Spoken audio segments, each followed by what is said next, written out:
Hey everybody, and welcome to Minecraft Must-Haves, my attempt to provide accurate, insightful knowledge on the block game we all know and love. Let's get into bee basics. Here we see the humble bumblebee.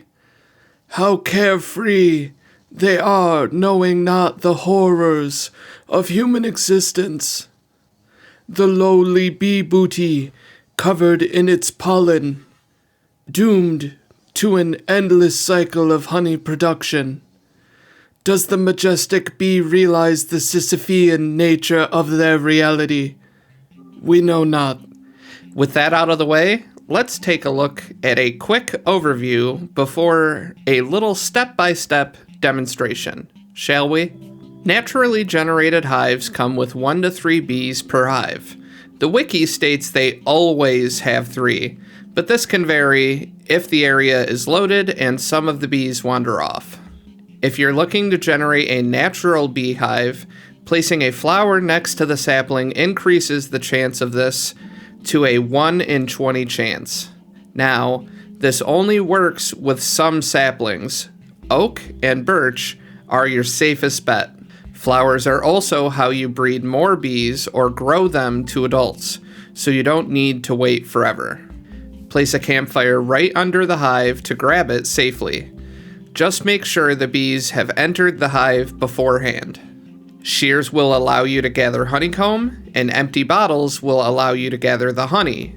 Use 4 honey bottles to craft a honey block, or 3 comb and 6 planks to make beehives. Each bee nest or hive houses 3 bees each. Honey bottles can also be converted into sugar or drank to cure poison effect. Honeycomb can be converted into blocks, which are great for accent walls and decoration. We've got the basics, now let's put them into practice.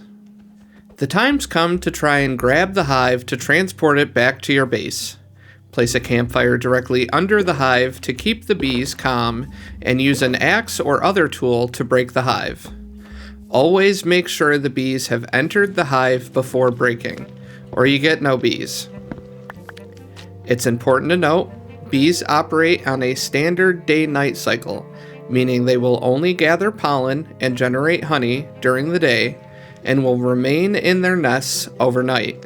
However, this can be manipulated by building a bee farm in the nether where they are not affected by the standard day-night cycle. Now you've moved your nest back home, you've got your campfire underneath, and flowers nearby for pollination.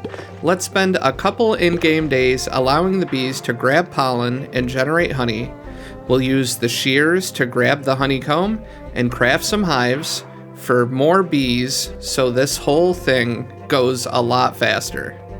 So now we've got some extra hives and campfires now.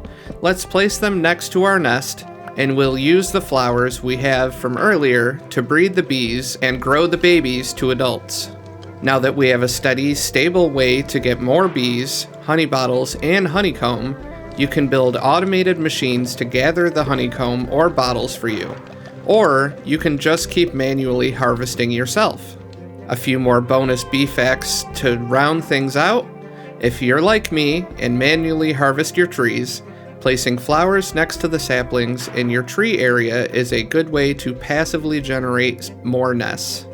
You can also use bees to speed up your crop production by placing hives on one side of your farmland and flowers on the other. The bees will passively drop pollen on the crops, making them randomly grow faster as they gather pollen to generate honey. I will link a few reliable redstone farms down in the description of this video, and with these basics, you should be prepared for dealing with our humble bumble.